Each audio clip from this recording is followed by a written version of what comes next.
بانک آسیایی رشد پیشبینی کرده است که رشد اقتصادی تاجیکستان در سال آینده از 7.4% فعلی به 6.8% پایین خواهد آمد. این در حالی است که رشد اقتصادی کشور در سال گذشته رسما 8.4% گفته میشد. وزارت رشد اقتصادی تاجیکستان به ارزیابی بانک راضی نیست و میگوید رشد اقتصاد در 2 سال آینده از 8% کم نخواهد بود.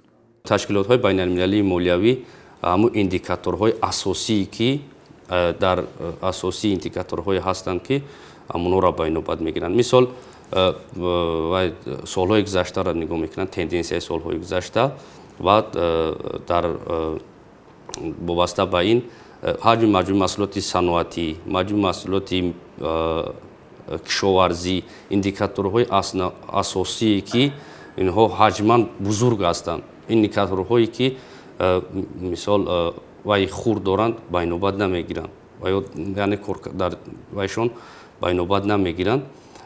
به همین خاطر کمی صورت رشد اقتصاد در کشورها از جانب تشکیلات‌های بین‌المللی مالیوی کمی پست‌تر می‌شود. سبب کاهش احتمالی را بانک آسیایی رشد به کم شدن انتقال مبلغ‌ها بستگی می‌دهد. روزنامه‌نگار و کارشناس اقتصادی عبدالله اشرف بر این است که واقعاً حالا اقتصاد تاجیکستان و منطقه در رو بر روی نامعینی‌های عمیق قرار دارند.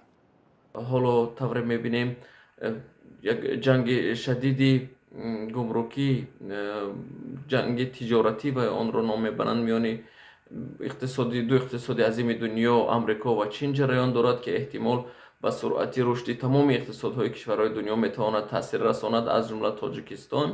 سرچشمه و یا محرک اساسی اقتصاد تاجیکستان در سالهای گذشته و چند سال آینده باز هم افزایشی با سرعت اهالی در تاجیکستان باقی میماند.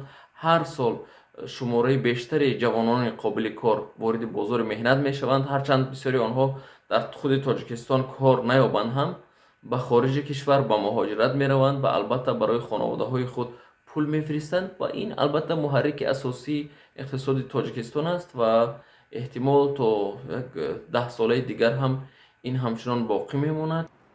با حساب‌های گوناگون انتقال پول مهاجران به تاجیکستان در سال گذشته با وجود سختی‌هایی که مهاجران تاجیک در روسیه به سر بردند، قریب نیم مجموع محصولات داخلی کشور را تشکیل داده است.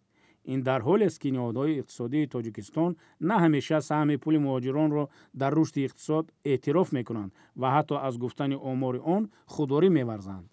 از نگاه متخصصان وزارت رشد اقتصاد، استحصال مجموع محصولات صنعتی و کشاورزی، گردش سودا، مسافرکشانی، خدمت‌رسانی‌های پولاکی از منبع‌های اساسی رشد اقتصاد به حساب می‌روند. در دورنامه این نهاد، حجم محصولات صنعتی برای سال 2025 بیشتر از 71 میلیارد و کشاورزی زیاده از 75 میلیارد سومانی ارزیابی شده است. معلوم نیست این دورنامه چگونه عملی می‌شود و تا کجا در بهبودی زندگی مردم می‌تواند تأثیر گذارد.